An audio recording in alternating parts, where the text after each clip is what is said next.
time to share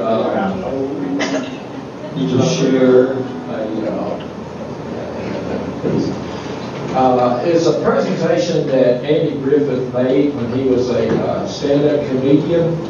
Has anybody ever heard what it was football? Would it bore you if I tried to do that? Would y'all mind standing a little longer? Go ahead, go ahead. My goodness gracious. You do that best.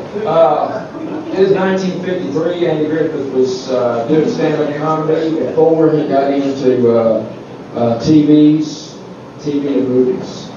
And that's the way he earned his way up to get to his big break. And I listened to this thing over and over, a long time when I was a kid. It was on a 45 RPM record. And like 10 years ago, they played it on the local Rockdale station, and I was so proud.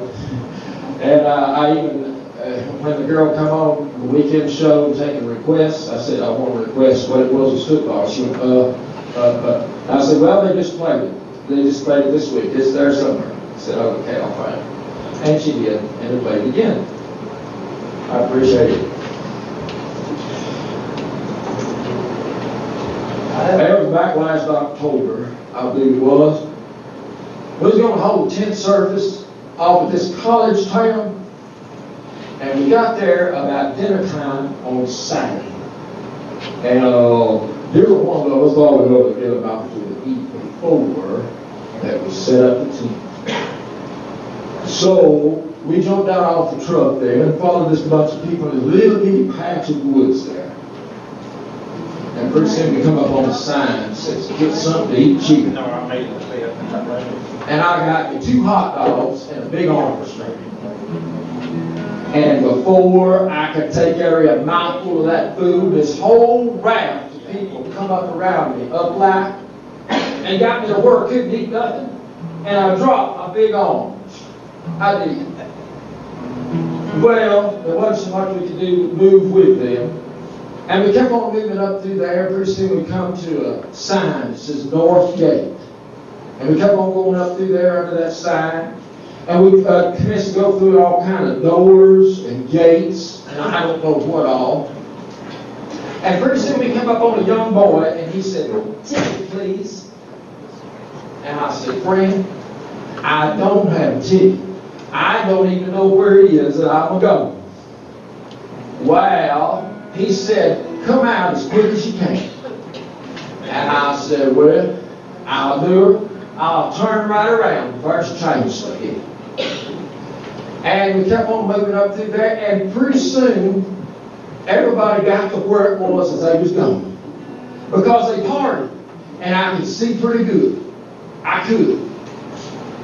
And I looked down there, and I saw this whole raft of people sitting on these 2 banks and looking at one another across this pretty little green cow pasture.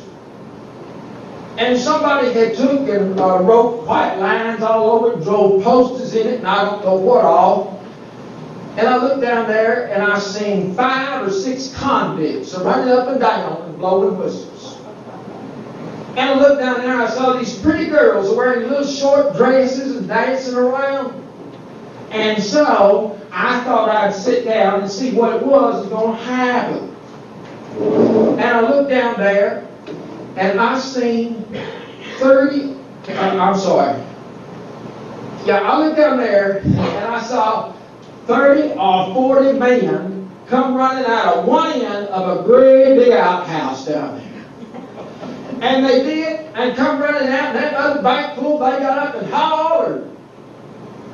And about that time I looked, and on the other end of that outhouse, 30 or 40 men come running out, and this bank full, they got up and hollered. And I turned to this fellow sitting beside me, I said, friend, what is it that they're hollering for?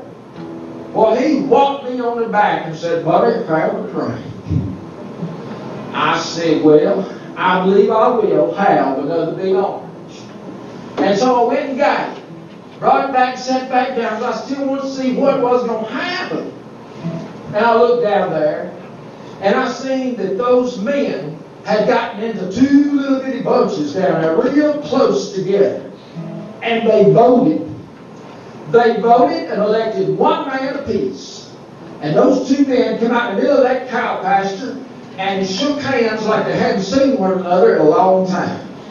And about that time, a convict come running out there, and he took out a quarter, and they commenced to odd man it right there. Wow. Pretty soon I seen what it was as odd man 4. It was that both bunches full wanted this funny looking little pumpkin to play with. And I know, friends, that they couldn't eat it because they kicked it the whole evening and it never busted.